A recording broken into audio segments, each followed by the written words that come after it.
to land, and it made no mistake.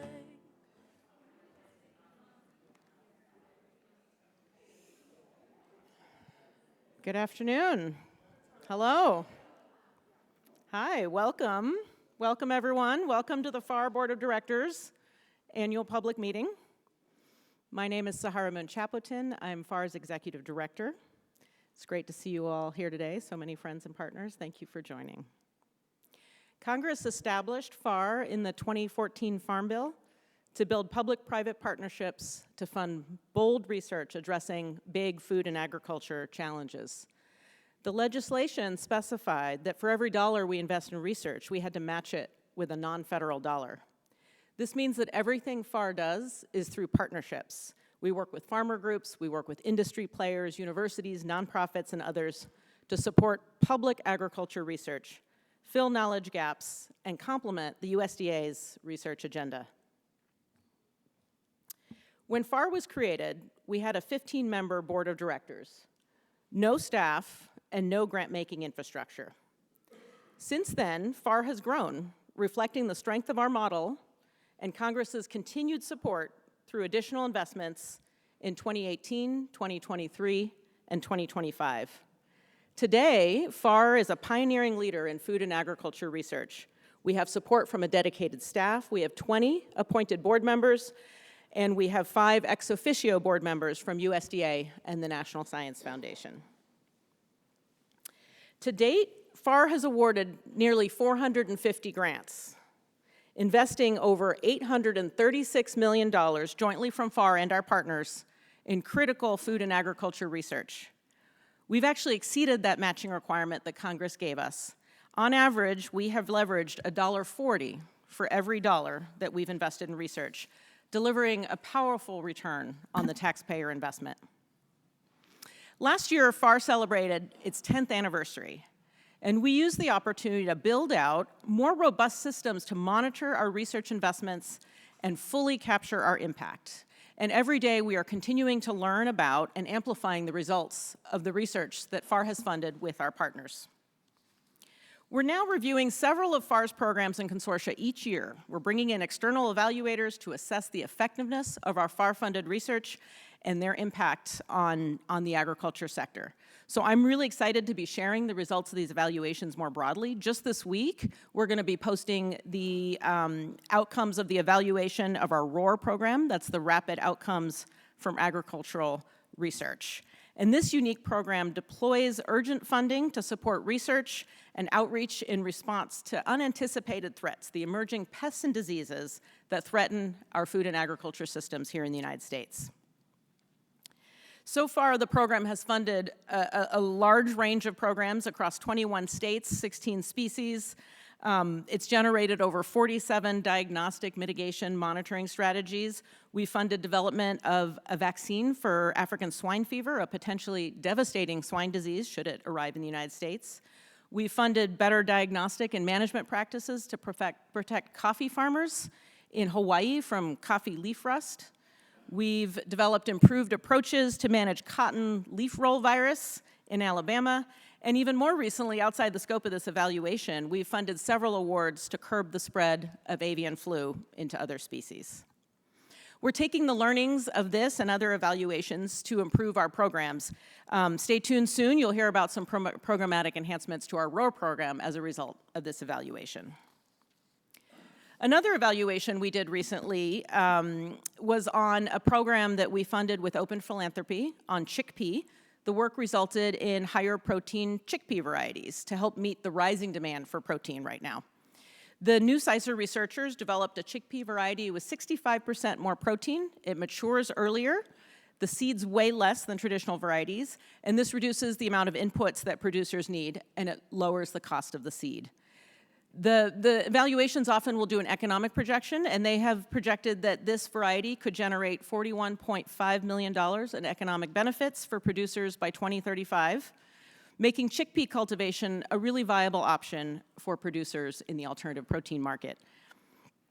And just as importantly, this FFAR funding allowed the company to secure substantial follow-on funding from private investors, really furthering the research and commercialization and showing that FFAR's funding can act as a catalyst to really launch technologies as the company takes them forward.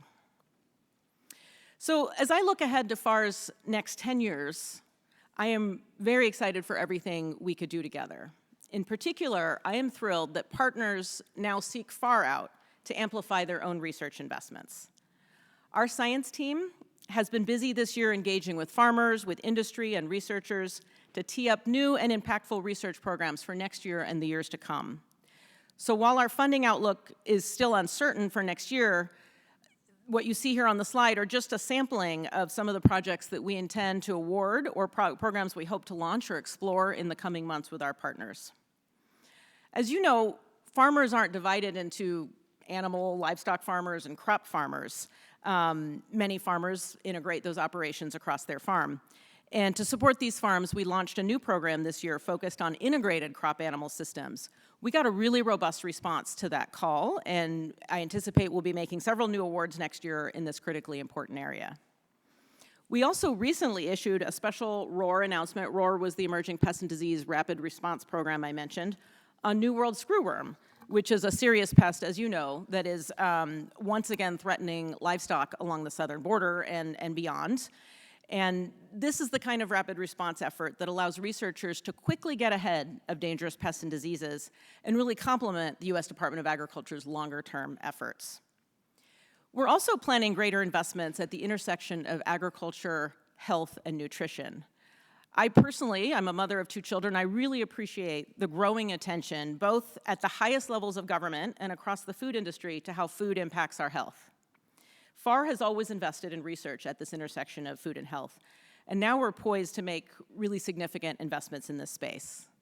We are engaging with foundations, nonprofits, food companies to define new research opportunities around how food processing impacts the quality of food. We're exploring how to optimize ingredients and formulation. We're looking at how different crops and how they are grown impact the nutritional content of food and how they can protect us from contaminants. And we're looking at about how to prioritize more nutritious crops and animals in our food system. So I see tremendous interest from partners in working with FFAR. The topics on this slide give you a sampling of what we're exploring, but there's a whole lot more that we're talking to partners about. But what is very clear to me is that the public funds we bring to the table incentivize those private players to work with us and to bring their investments into the public space. My hope is that we'll be able to launch many new programs next year. In the meantime, we look forward to hearing from you, our stakeholders, so you can share with us your thoughts on how to best prioritize our efforts and meet your needs. But first, we're going to hear from the FFAR Board Chair, Dr. Mark Keenum, with updates on the Foundation's recent work and impacts. We're also fortunate today to have a panel of farmers and farmer organizations to highlight the success of FFAR's model in delivering solutions for farmers. The event will conclude with an open comment period for the audience to share questions and comments about the Foundation with our Board of Directors. So please help me in welcoming FFAR's esteemed Board Chair and President of Mississippi State University, Dr. Mark Keenum.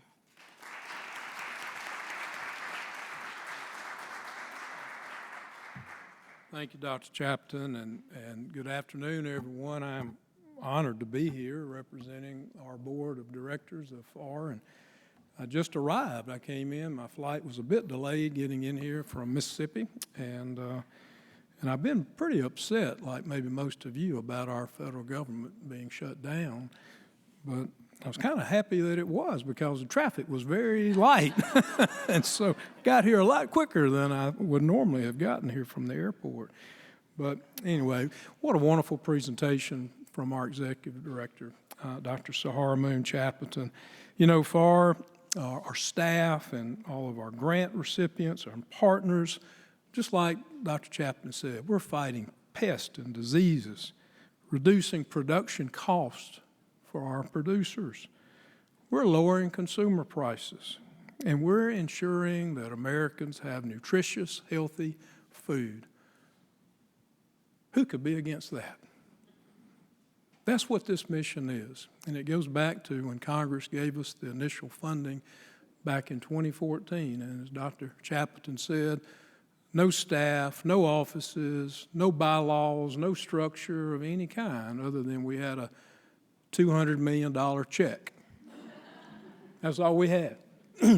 and we had a board of 15 members who were committed to make something special out of this unique organization. But we couldn't do what we do as an organization if we didn't have truly outstanding partners to work with. FFAR is about partnerships. It's a public-private partnership organization, as Dr. Chapman described. We get funding from Congress, federal tax dollars that we use to invest in meaningful agricultural research. But we need partners to implement the research and the work. And that's where our wonderful stakeholders come in to help us address critical issues. And as Dr. Chapman mentioned, for every $1 we've received, we brought $1.40 from the private sector, leveraging these federal dollars to get greater impact in addressing critical needs that face our producers and our food industry in our country. 450 plus grants have been awarded. And we couldn't start awarding grants in that very first year. It took us almost 3 years to get stood up. So all that we've done has really happened in less than a decade, with over 550 different partners working with us, approaching nearly $1 billion in committed research for agriculture. That's pretty special. One of the groups that I think they wanted me to mention as well that we've just recently partnered with is being funded by producers, by pork producers through the Pork Checkoff. It's the Swine Health Information Center, known as SHIC. That's, again, a program that's very meaningful to this group of producers, and FFAR is helping to facilitate that meaningful work. FFAR is also working with our partners and helping to address the workforce, future workforce. I just met a young man who's getting his PhD. He's from Iowa State University, but getting his PhD, Texas A&M. I think he'll be on our panel. We're helping to produce the next generation of agricultural leaders. And then the New World screwworm, such a negative impact on our cattle industry. And of course, south of the border, and a lot of concern about the impacts of that terrible pest and the work we're doing through our rapid response program, ROAR. I dare say if it weren't for FFAR, who would be addressing these critical challenges and diseases and pests that afflict our producers in such a rapid response? I dare say there is no one else that's capable of doing this. But you know, one of our key partners in all the work that we do, our main partner, is the U.S. Department of Agriculture. We were created to be the foundation arm of the Department of Agriculture so that we could respond rapidly and do things that the department is just not able to do in a very timely manner. I've had the opportunity to visit with our new secretary, Brooke Rollins, here in Washington in her office, the Department of Agriculture, and her senior staff. And I've also hosted her on my campus at Mississippi State University, where she came and saw firsthand the work that our land-grant university is doing on cutting-edge, futuristic agriculture and precision farming and helping to address critical needs for our country. And I know firsthand that this pest, this New World screwworm pest, is something very important to our secretary in the Department of Agriculture, and they are so greatly appreciative of the work that we're doing. But we have so much to do. You know, all of us in this room, for some reason or another, you have an interest in agriculture and agricultural research. And when you think about the challenges that we face, it's pretty daunting. You know, by the year 2050, our global population is projected to exceed 10 billion people. That means that between now, less than a quarter of a century, between now and then, we've got to be able to figure out how we're going to be able to welcome 2 billion more guests to our global dinner table. And the only way we're going to meet the challenges of a growing global population is going to be through meaningful research, education, and outreach in organizations like this phenomenal organization that we call FFAR. And as we all know, food security is national security. It's clear that agriculture and food are essential to ensuring America's peace through strength in agriculture. It's been said that we can't build peace on empty stomachs. Conflict and hunger are often the result and the cause of the other. The result in instability and often displacement are the results that are associated when you have food insecurity. Food and agriculture security are critical for global stability, and global stability pays many important dividends for us here at home. FFAR and our wonderful partners are working to ensure that we will have strong food security for our citizens in this great country. And while FFAR certainly has many, again, outstanding partners and our friends at the Department of Agriculture, the work that we do here is through the leadership of a group of people that are outstanding, and that's our board of directors. This is a very diverse group of individuals from different walks of life, from production agriculture, food industry, from research, that come together with a common cause and a common vision to help address critical challenges in American agriculture. This is a very, very, again, elite group of individuals. It's a diverse group. Diversity enriches and empowers any organization. FFAR is blessed with this rich diversity of outstanding leaders that we have on our board of directors. And these individuals are doing this because of their passion. There's no compensation to these board members. They're doing this out of their desire to serve and help others and advance agriculture and the food industry in our nation. So I commend them. I admire them for their willingness to serve. I'd like to invite my colleagues on the board to please stand and let us recognize and show our appreciation for your willingness to serve this outstanding organization.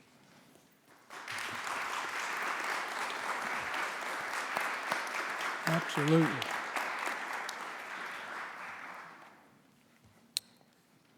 Well, it's time for the panel discussion. We're going to have a public comment session here after the panel discussion. So, but before we get to the public comment session, I'd like to invite my fellow board member, Danita Rabideau, and she is, by the way, serving as the secretary of our board. And a little bit background on Danita. She is a very staunch agricultural advocate in her own right. She's a proud graduate of Purdue University, and she is a dedicated swine and grain producer. So I'd like to invite you, Danita, and our panel to please come forward. And while they're getting settled here on the stage, please turn your attention to the video screen for a short video. Danita, please come forward. Agriculture is fundamental to life. It feeds us, it clothes us. If we want to help this world and move beyond the problems that we're facing, we need to think bigger and we need to think broader. The Foundation for Food and Agriculture Research, or FFAR, builds public-private partnerships to support bold food and agriculture research to deliver more sustainable, nutritious food. We bring researchers together with companies and foundations that can fund that research. In the first 10 years of FFAR's existence, we have awarded over 360 grants. I study diseases of plants and how to make plants resist those diseases. Pathogens affect every crop on the planet. The problem now is that climate change is exacerbating the situation, and that's where FFAR has helped us step in. The FFAR grant enables us to translate what we learn in the lab to the farmers who will use it to grow healthier crops. A lot of the agricultural practices we've used for generations have been destroying soil, and so my research project is to try to understand regenerative practices that improve soil health. Engaging farmers is really important because what we do in the lab might not always translate perfectly out in the field. FFAR allows me the time to meet with farmers and understand their needs on the ground. If we invest in research, we can address a changing climate to deliver the foods that we need and to really be a force of good in our environment, in our community, and in our world.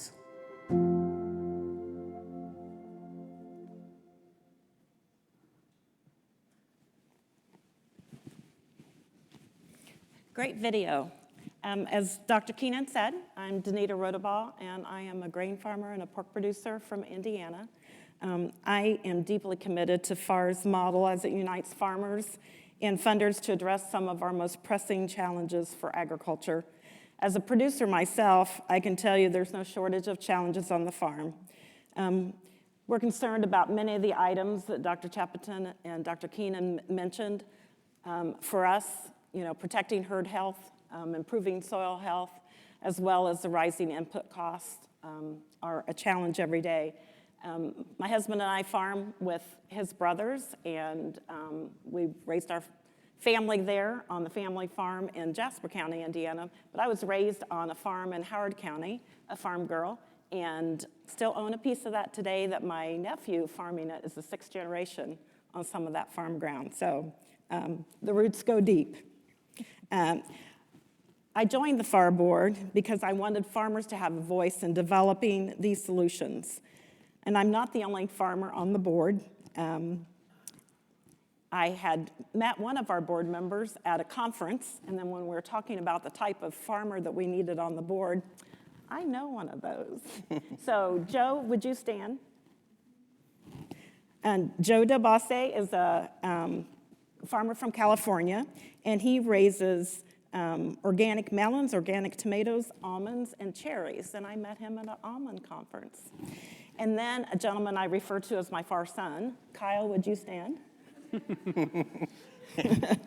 And Kyle Bridgeforth, he's a 5th generation farmer from Alabama, and they grow a variety of row crops. It's wonderful to work with them on the board, and even though our farms and production systems are very diverse, we have a bond on our passion for our family farms and for agriculture. So thanks, guys.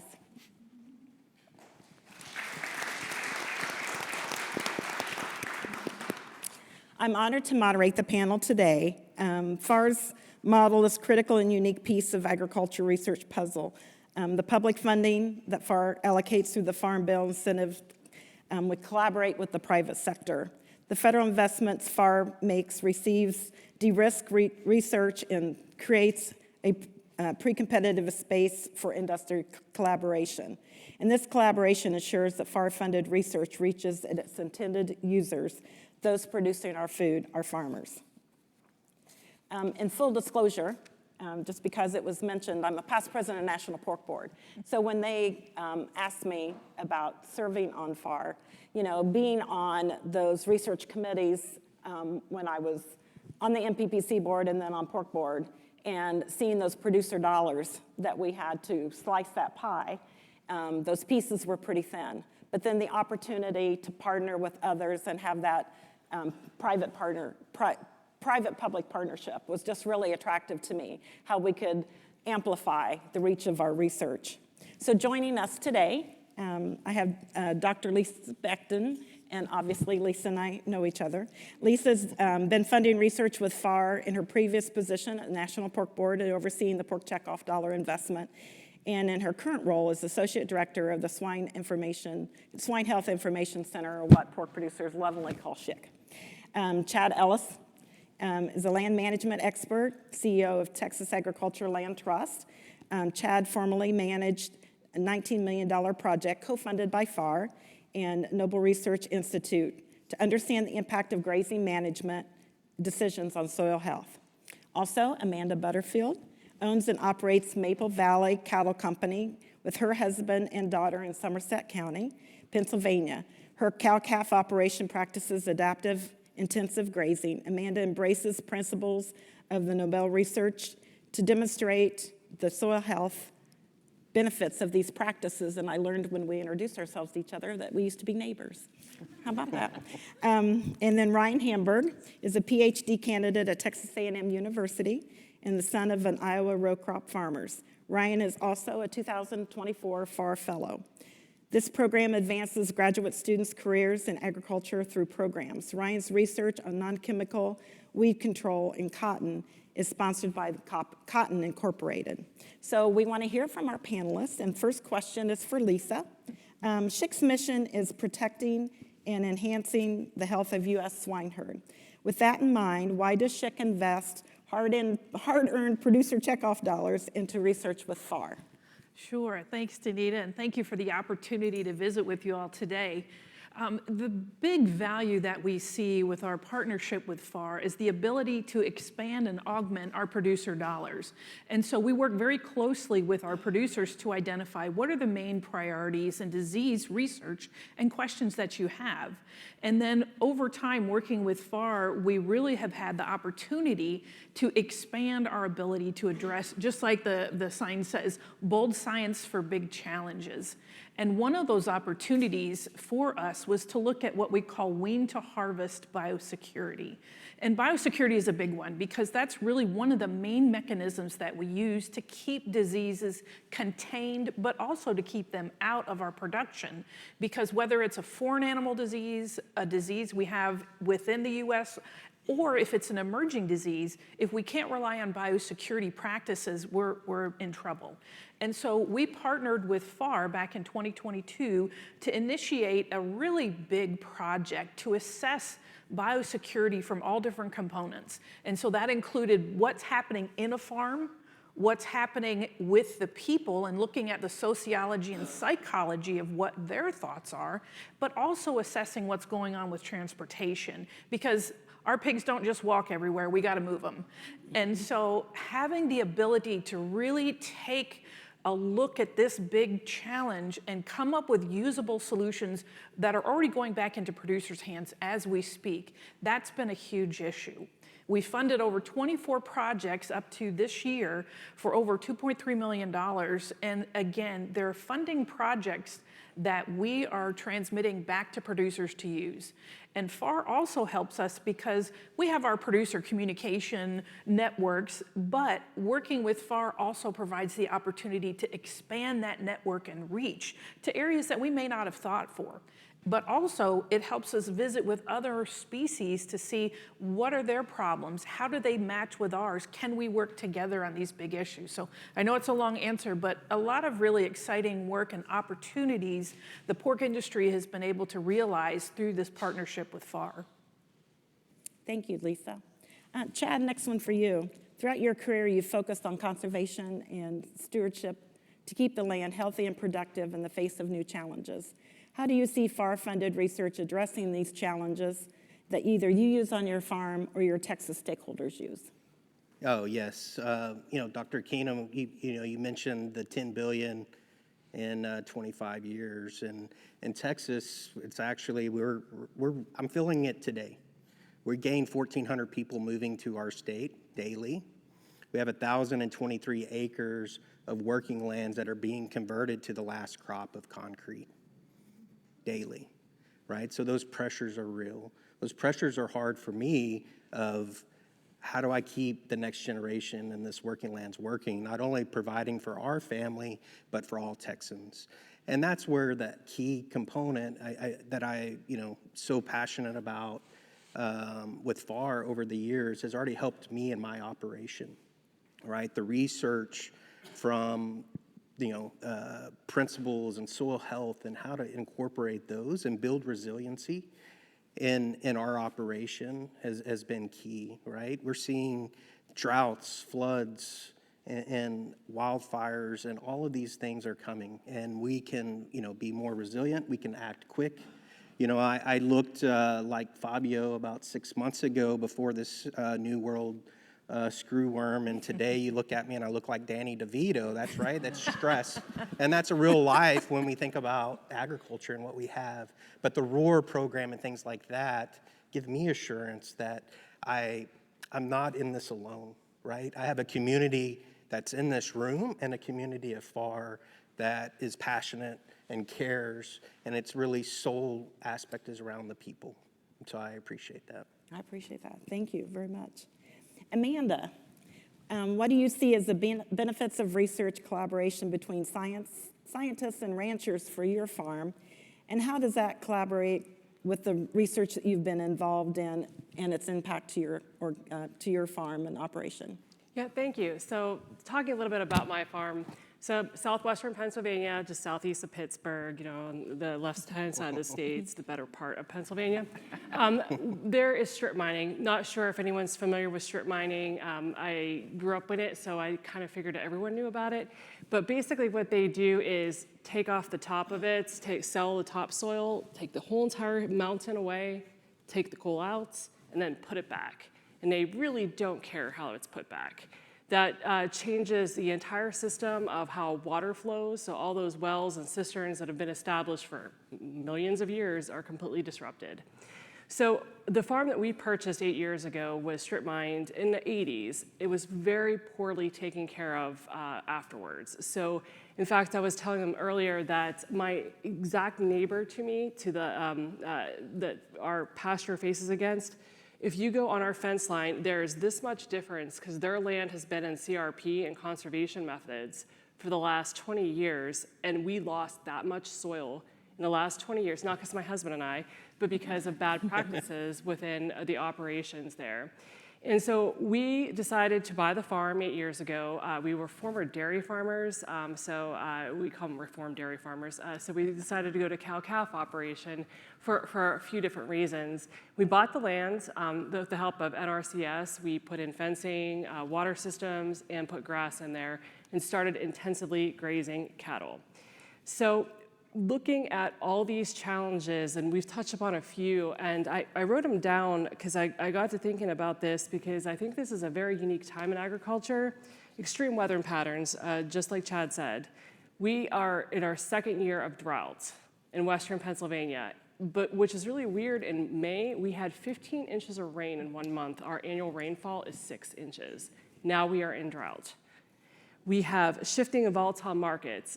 I'm actually making money this year for the first time, where lots of other commodities are not. So I'm not going to complain about the volatility market this time, but that can literally change tomorrow without us even knowing about it. Disease pressure, emerging diseases. I live on the Mason-Dixon line. We have never had tick-borne diseases in cattle. We now have it, and this literally happened within the last 5 years. Supply chain uncertainty and low margins, that is very discouraging to know that the supply chain is putting pressures on us. Our worst fear is always someone comes in and says, you need to do this on your farm because this is gonna happen. And we're like, where does this gap and who's gonna help us figure out and be the gap between all these different sources? Geopolitical dynamics, don't have to tell anybody here in DC about that. And what I did was ask my daughter and my husband, and honestly, we are all vastly different people. If you met us, you probably wouldn't even know we were related or married or anything like that. My daughter basically said what challenges she sees is having an earth and keeping young involved or youth involved in agriculture. Why would she want to, she's 17 years old, take over our farm when she watches her parents work so hard for so little? When she could get a job and do this? Who's gonna take over our farms? My husband said land values and competition with houses, to Chad's point, and labor. And it's not labor on our farm intentionally, but it's labor for the guy who's gonna spread lime or fertilizer on our farm. There's no one showing up for these jobs, and we need to look for solutions. And to me, this is where FFAR comes in, is putting those differences between the gaps between what we're doing and where we need, and be that buffer in between us, the supply chain, politics, and all these other different things. And that's only done through research, and that's very impactful to us. And directly affecting our farm, I mean, I'm sitting next to Chad, who is basically at Noble Research for how long? That is the godfather of like everything intensive grazing that we do on our farm is coming from Noble. And without the resources and what they tell us to do, I mean, when we look for solutions, we need to look to research to do that. But we need research not to be sitting in a computer somewhere. At least we need it to be dispersed and we need it to be communicated, and it needs to get down to the level of the farmer, because we don't tend to go outside of our area. We don't show up to meetings. We don't do these things unless it's in our backyard. And that's where I see a huge importance for what FFAR is doing for us here. And I see FFAR being it's not a charity, it's a catalyst. And it's a catalyst for change and to fulfill that protein gap that we are gonna see here very, very soon. And I just appreciate the time that you've given me here, and I'm happy to answer any questions. But as you could tell from all of us sitting here, we are so passionate about what we're doing, and we were lobbying before, and I swear we're all about bouncing out of our seats, having conversations, and that is how dedicated we are to the cause and being here today. So thank you. Thank you. That's good. And I see Ryan taking mental notes because this is our emerging researcher. As a fellow farmer, Ryan, I understand your research was inspired by your father's experiences. Oh my gosh, it touches my heart. Have you seen agriculture research impact farmers, and how has your partnership with Cotton Incorporated enhanced your research? Right, thank you for the question. And yeah, so as mentioned in my intro, I grew up on a corn, soybean, and cattle farm in southeast Iowa, but mine's like, our farm is a little unique in that it's first generation. So my dad started in 1992, just out of the farm crisis. And so I was born in 94, so I was able to grow up alongside the farm. And as my dad was learning how to manage the farm and, you know, losing money and winning money some years, I was kind of there for that ride, and I saw the struggles. And I would have loved to stay on the farm, but because margins are really tight already for growers, but when you're a first generation farmer, you don't have a lot of cushion. We don't have a lot of equity. We're paying rent on all the land and things like that. And so I decided to, go for a bachelor's degree. And my goal is to help farmers. And basically, the impact that I see with ag research is, and more specifically, thinking of it from an extension side or from FFAR's perspective, is getting the research to the growers. A lot of the research we do in academia can sometimes get published in journals that they don't have access to. And so my goal for a career was to kind of transition that and communicate that to the growers, communicate the research. And things that I see in Iowa and our farm specifically that have been improved by ag research are things like cover crops. There's been a huge push over the last 10 to 15 years for cover crop adoption. And a lot of that research and that transfer of knowledge happened at academic institutions and through institutions like FFAR.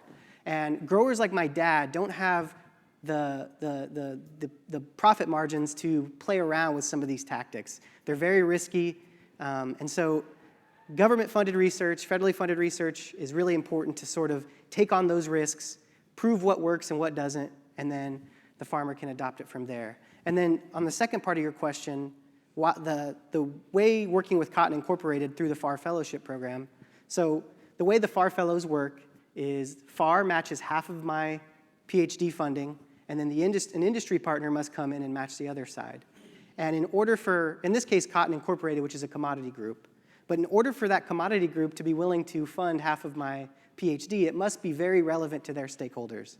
And so I developed my research idea, and I brought it to Cotton Incorporated, and they were able to give me feedback and say what is realistic, what is not, how is it going to help cotton growers across the South.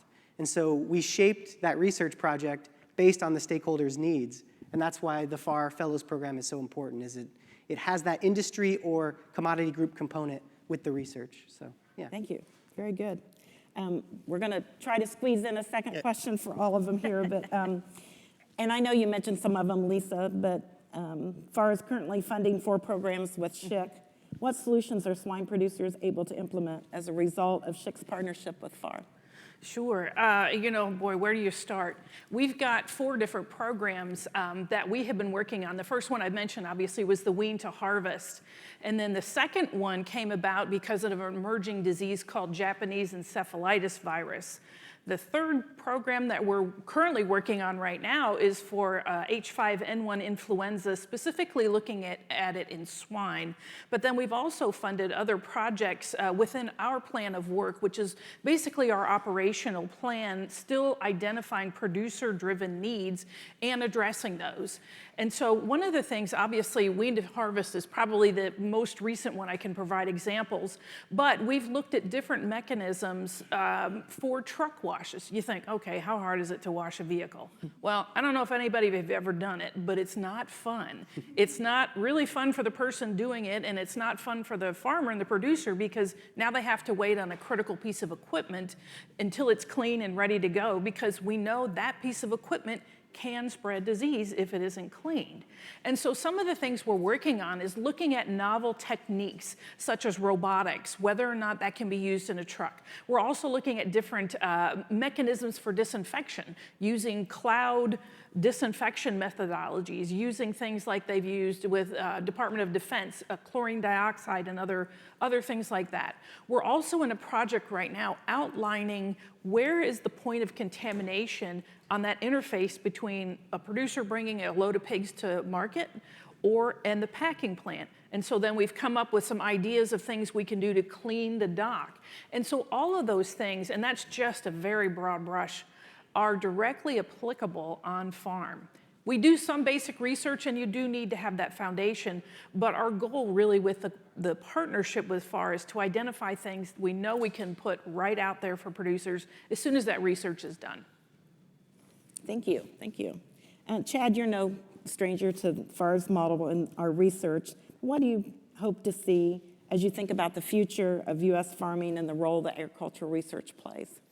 Yeah, I think the key thing, it's a great question. Maybe ask a question to the group here. How many celebrated yesterday of the 76th anniversary of the Sand County Almanac by Aldo Leopold? I do every year. Aldo Leopold is right, and I bring this up in a way to think about is he had actually a quote that I think is really true, and it's the core of FFAR.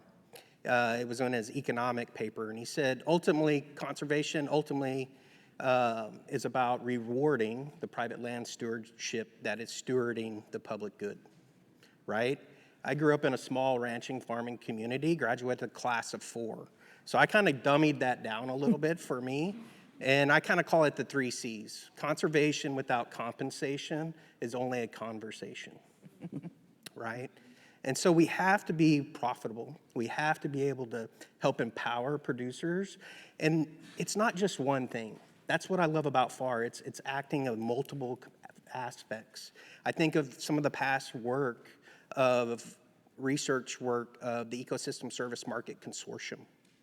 We fast forward today, that work has been adopted through multiple marketplaces that producers all over this country are taking, right? We talk about a return on investment that we've already put in place FFAR. That is one that is just amazing to me. I think about the regenerative, the soil health, those things to build those resiliency for my kids and the future is just warming to my heart.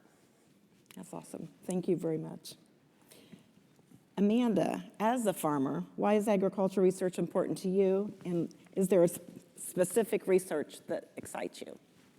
Well, just to echo what Chad said about economics, it's really funny, I always put dollars to things. So, I mean, you could have the most amazing piece of information, but how do we adopt it on a farm, and how do we make it economically viable?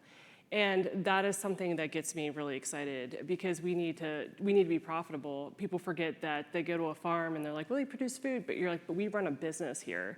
Right. And I think that's something that's very important. And when research translates into economic value, or, I mean, preventing economic value, looking at emerging diseases and things, that's what gets me really excited about it. And some of the things that I never like to say that I'm a regenerative ag farmer. We are by definition. My husband and I have chosen to do principles on our farm as grass producers that make us money. And our cows are our harvester for our grass. And by that means that we are making pounds of beef coming from each acre of grass. And that is what we are measuring our economic value on. and I think that producers need to look at it as that value. And so some of our neighbors this fall decided they don't intensively graze, and they kind of are like, why do you spend so much time doing that, so much labor? For the last 5 weeks, they've been feeding hay.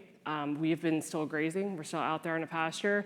And so I did some economic looks and even run it by Chad, so he verified me, and used conservative numbers. And so we are $8,000 ahead of my neighbor right now, simply because counting in labor costs since they're feeding hay.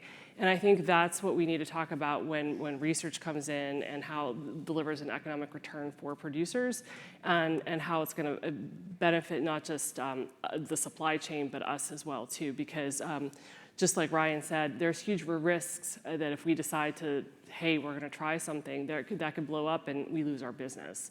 And so that is very difficult to do. So that's what gets me excited, is just learning more. And honestly, I think the future of soil, I mean, echoing everybody, I mean, there's so many unknowns about all these like bioactives and just crazy stuff happening in there. And I think there's going to be a lot of cool discoveries between the ocean and the soil in the future of all those different reactions. So I think there's a bright future for kids that want to go in biochemistry. So. Super, super. Well, Ryan, the FAR Fellows Program aims to develop U.S. talent pipeline that addresses future challenges that we haven't even considered. How has the FAR Fellows Program prepared you to enter the workforce after your education? All right, well, so oftentimes, the whole reason I joined the FAR Fellows Program is because I wanted to be able to effectively communicate my science to growers. And I think academic, as we get our PhD and go through the academic system, or master's degrees, or even bachelor's degrees, they teach us how to be good scientists, and we gain some level of scientific competency, but the biggest factor lacking is translating that science to growers, especially ones like my dad. If a guy or a man or woman walks in there and tells my dad what to do, and they think they know what they're talking about just because they have a PhD, he's not going to buy it, he's not going to feel that they have any skin in the game. And so the FAR Fellows Program it doesn't focus on the science, it focuses on communicating the science. And not only being a good communicator, but also being a good mentor and a good leader. And you do so many different activities. Dr. Dunning, who kind of manages the FAR Fellows, has put so much time and effort into developing these programs, these hands-on exercises, these reflective exercises. We spend a lot of time reflecting on our own strengths and weaknesses and sharing those amongst our cohort, which is a group of 30 other PhD students across agriculture, across the whole US, as well as our peer mentor. In this case, my peer mentor is Galen Morgan at Cotton Inc. And so I work with him, develop a really good relationship, and we give each other feedback on our being a mentor or a mentee, as well as our strengths and weaknesses. And so it's really developed my communication skills, taught me how to mentor my future team or my future students, whatever that may be, and so many other things. And it's been a real great opportunity. And I really thank FAR for that opportunity as well. So, thank you. Well, I see we only have 2 minutes left, but forgive me, but we're going to kind of rewrite this last question real quick, because if Congress was working, I want you each to give me like 20 to 30 second pitch to Congress of why they should continue this public-private partnership that FAR facilitates. So Lisa, we'll just go the same order. Oh, gosh. All right. Without the partnership, we wouldn't be able to address some of these really big and complex challenges without that dedicated partnership. Thanks. Chad? There's two things that motivate me. The first is the relationship of people to people, and the second is the relationship people to the land. And when we talk about FAR, FAR is about the relationship. It's about the community, about collaboration and partnerships, not only from scientists or producers, but the whole value chain. It's all of us coming together to find solutions for us to keep our national security and well-being. Very good. Thanks. Amanda? I would say that FAR is the perfect model for,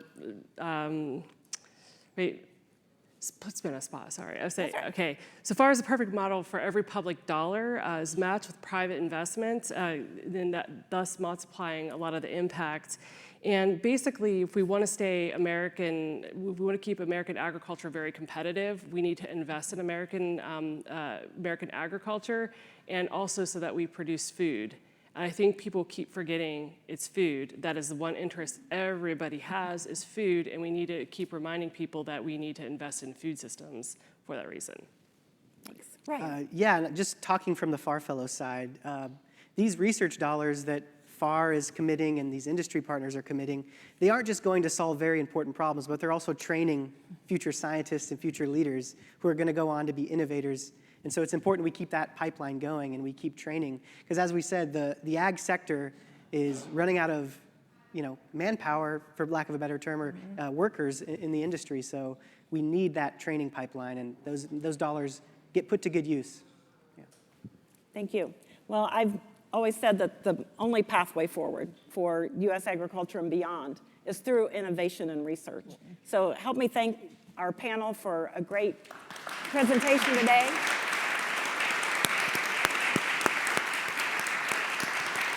And we'll turn it back over to Dr. Chapman and Dr. Keenan.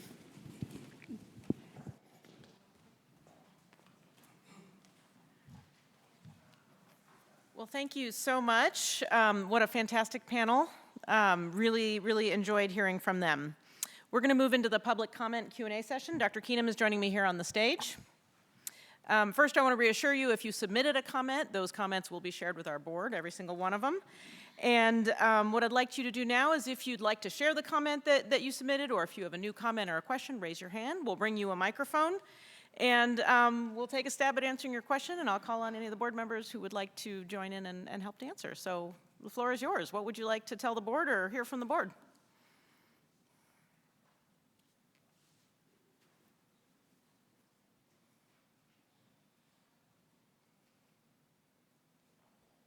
Right over here. Thank you so much. Has the review of FAR's research impacts inspired any thoughts on new priorities for FAR? New priorities coming out of the review of our research. Anyone want to take that one, or? I mean, I think for me it's clear that we have a lot to learn from doing these evaluations, and I think we've certainly had some, I don't want to call them surprises, but unexpected things that we didn't even know were going to be so impactful. And I think it's given me a really, it's helped kind of shape kind of how I think about research investments. And I'll just share one example that came out of a recent review. Actually, through our scientific workforce development program, our new innovators program, where we fund early career scientists to do research. And we funded a researcher at the University of Maryland. You saw those grapes up on the slide earlier. That fungal disease is a real problem here in the humid environment of the Mid-Atlantic, where we don't typically grow grapes in humid environments, but we do here. And through that research, he was able to determine kind of the best timing and schedule for actually when you should apply fungicides and when you shouldn't apply them, and he came up with a decision support tool. And he's shown that he's already been able to, the external team showed that they've already saved growers $7 million, and that initial investment was less than $500,000. And they're projecting over the decade to come that if we get even modest medium adoption of those practices, we could get several tens of millions of dollars in returns to growers. So I think what that's told me is that we really need to think about in quantifiable terms, if you can make this investment, what is the return you're going to see for growers? How do you set up your research in advance to make sure you can measure that and you can determine if you're actually having the impact that you're setting out to do?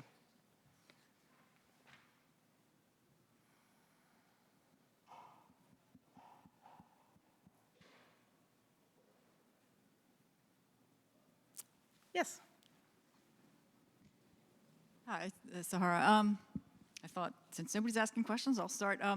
I could ask a long list of questions, but so here's a couple. One is, to what extent does FAR think about food systems or food systems change, or I'll say alternatives within the food system that might make us more competitive, better off economically, more sustainable? How does that factor into your thinking? Great. Is there a board member who wants to weigh in on that one? I can certainly say that the way FAR approaches that is that to feed a growing planet and to ensure that the food system continues to meet the nutritional needs of Americans and further, we're going to need a lot of different solutions, right? So we continue to work with crop producers, livestock producers, and we also think about the food system. We have a priority area focused on healthy food systems, and I like to say it's a bit of a double meaning there. It's the functioning of that food system. Can we keep the food system functioning and delivering the foods that people need and the broad range of foods they need?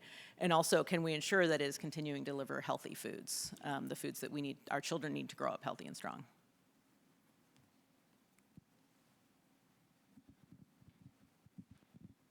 Hi, Kevin Kane with the American Association of Veterinary Medical Colleges. Just to thank you to FAR for all the work with the Joint Fellows Program that you guys have done over the last few years with us. It has been super successful from our perspective, and I think the program for rural veterinarians that was announced at USDA at Mississippi State not long ago, this has really helped us kind of inform some of those questions and issues going forward, and I think it's been a roaring success again from our perspective. So, and yes, I was going for Mississippi State Saturday night. That other school doesn't have a vet school, so. That's great to hear. Thank you. And Dr. Keenum, I know that this announcement was made at your campus. I don't know, would you like to share any thoughts on kind of your perspective on veterinary medicine and what Dr. Rollins or Secretary Rollins may have shared? Well, thank you. I appreciate you bringing that point up. That's one of the reasons why the Secretary came down to Mississippi to make this big announcement for the Department of Agriculture, to put greater emphasis on what we can do to address the critical acute shortage of large animal veterinarians. On our campus, our College of Veterinary Medicine, I would say that of a class of around 120 in a cohort, we might have a dozen maybe that were going to pursue a career in large animal veterinary practice. And so you can't fault these wonderful, bright, talented students who have a passion for medicine and serving and healing and the opportunities. And there's a shortage of veterinarians, period. Okay, it's not just large animals. There's a shortage of veterinarians of any type of animal. And so they're in high demand. And so the most critical demand are for the small animals, our companion animals. And they have very opportunities to make great lucrative income. And they've worked very hard, and they've spent a lot of money to go to veterinary school. And it's hard to get into veterinary school. It's harder to get into veterinary schools than it is medical schools. It's highly competitive. And so my point is, you got to have ways to possibly incentivize these students. And that's where the Department of Agriculture is trying to help incentivize students to consider large animal practice for their careers.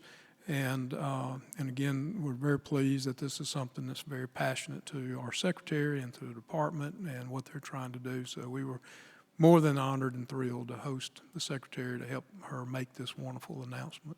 Thank you. Thank you. I think we've got time for one more. Yeah. Vinny Traumater, Organic Farming Research Foundation. My question is, was talking with recently a researcher who does researches diseases with sheep, okay? And there was, all these cuts and stuff in USDA, and it kind of made their work just shudder in a sense. And I asked them, I said, hey, is there anyone else doing your work in the United States? And they said no. So in terms of FAR, with ROAR, what chunk of research in disease, pest management, all this stuff, are you guys doing in proportion to across USDA, would you say? Mm-hmm. In terms of the size of the investment? Mm-hmm. So in the size of the investment, obviously USDA has resources FAR doesn't have. I think what FAR has is the ability to be catalytic and the ability to be rapid and to come in early. And so I think that's what makes ROAR so successful is it's a modest amount of funding, but we can turn around the review very quickly.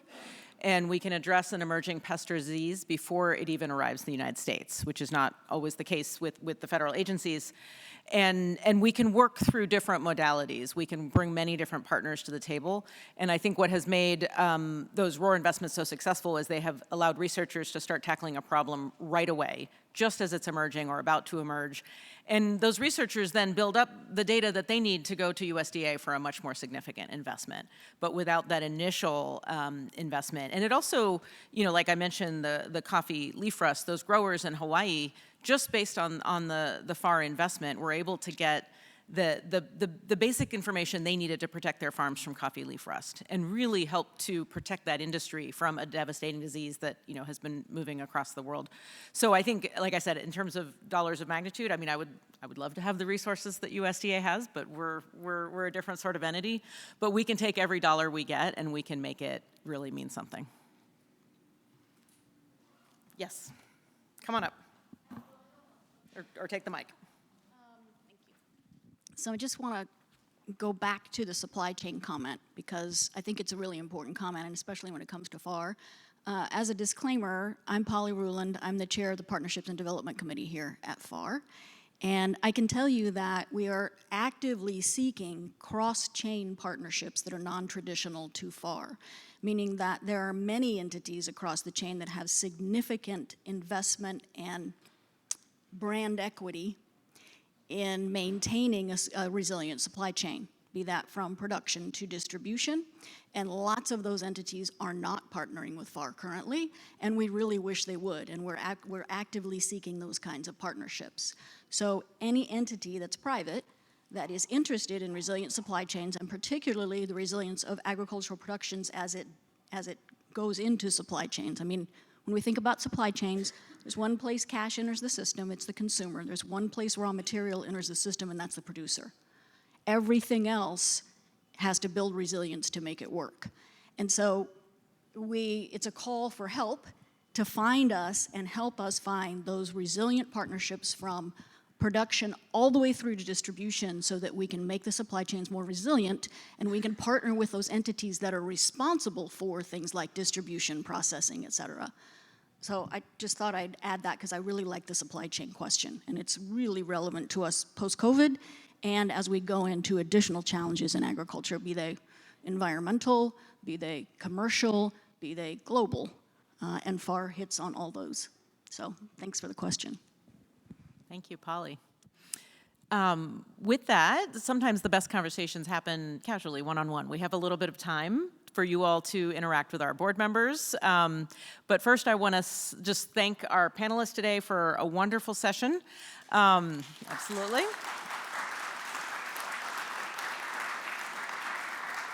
I'd like to especially thank FFAR's Board of Directors for their phenomenal service to the organization, FFAR's staff for making this all possible, and you all for being here today. Thank you very much.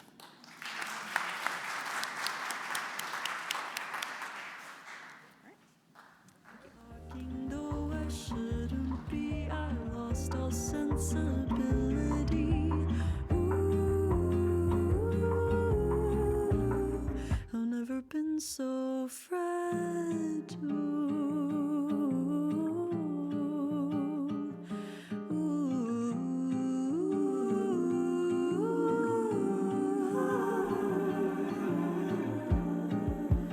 It's been a year and 40 days since you picked me up and swept me away. I wanted to run with you into the midnight sun with you. Now I sit around and rust in rain, turn into dust as I just wait for someone to hold me like you did that night. I still remember the sun.